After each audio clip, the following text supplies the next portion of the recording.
मुलाकात पर पाबंदी है। उनके चेहरे पे हैरत थी कि किस किस्म के चार्जेस लगाए गए, फर्द जुर्म जो आयद की गई। तो जज साहब ने कहा कि क्या ये शायरी है। आज आप लोगों को सुनने का मौका मिल रहा है जो हम पहले दिन से कह रहे हैं, उन्होंने शुरू की है।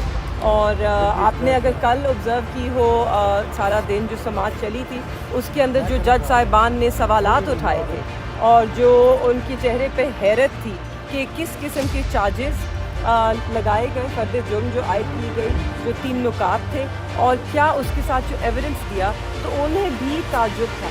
जैसे कि शानुल कुरैशी के हवाले से उन्होंने जब कोर्ट रूम में उनकी स्टेटमेंट पढ़ी तो जज साहब ने कहा कि क्या ये शायरी है, क्योंकि मुझे तो समझ भी नहीं आई कहा क्या गया है और इसमें ऐसा क्या कह दिया गया जिस पे ये केस मरतब हो सके।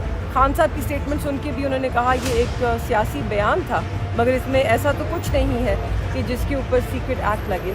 तो मैं बहुत पुरुमीद हूँ कि इंशाल्लाह आप देखेंगे कुछ दिनों में जैसे ये समाज आगे चलेगी ये केस दम तोड़ जाएगा, क्योंकि हम आपको पहले दिन से कह रहे हैं। आज आप लोगों को सुनने का मौका मिल रहा है जो हम पहले दिन से कह रहे हैं। इस केस में कोई दम ही नहीं है, गुब्बारे में कोई हवा ही नहीं है, मगर नाहक कैद जो है वो अदा की जा रही है। शानुल कुरैशी भी कर रहे हैं, इमरान खान साहब भी कर रहे हैं और अब तो जुल्म इतना बढ़ गया कि इनसे ये भी नहीं पचाया जा रहा कि अब हफ्ते में एक दफ़ा उनसे मिल लेते हैं और मुलाकात पर पाबंदी है। 2 हफ्ते की पाबंदी कहा गया है, मगर हमें तो नहीं मालूम, शायद ये 2 हफ्ते से 3 हफ्ते और करते।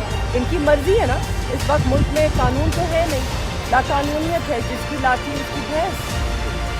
तो हमें तो सिर्फ अदालतों से उम्मीद है और दुआ भी करते हैं कि हमें इंसाफ मिलेगा और दोनों को रिहाई मिलेगी। Thank you. मैम आप जा रही हैं और किस कराची यहीं का हिस्सा है पाकिस्तान का। जी बिल्कुल ठीक है, वहाँ पे एक बादशाहत चलती है कि है पाकिस्तान का हिस्सा। मियां साहब ही लंदन जा रहे हैं जी मेरी क्या इतनी किस्मत अच्छी नहीं, मैं सिर्फ कराची तक जा रही हूँ अपने बच्चों के पास। आज खान साहब के 2 केसेस बरी हुए हैं इस बारे में। जी वो मुझे नहीं मालूम, जिन चीज़ों का मुझे अपडेट नहीं है मैं उस पर गुफ्तगू नहीं करना चाहूँगी। इसका लगता है कि आगे जो केसेस हैं उसमें भी बेहतरी आएगी, जैसे आज 2 केसेस में बाइज्जत बरी हुए हैं। जी बहुत पुरुमीद हैं, हम बहुत पुरुमीद हैं कि जैसे जैसे खुल के बाहर हाई कोर्ट में एक ओपन अदालत में जो केस आएगा उसमें इंसाफ होता नज़र आएगा। Thank you.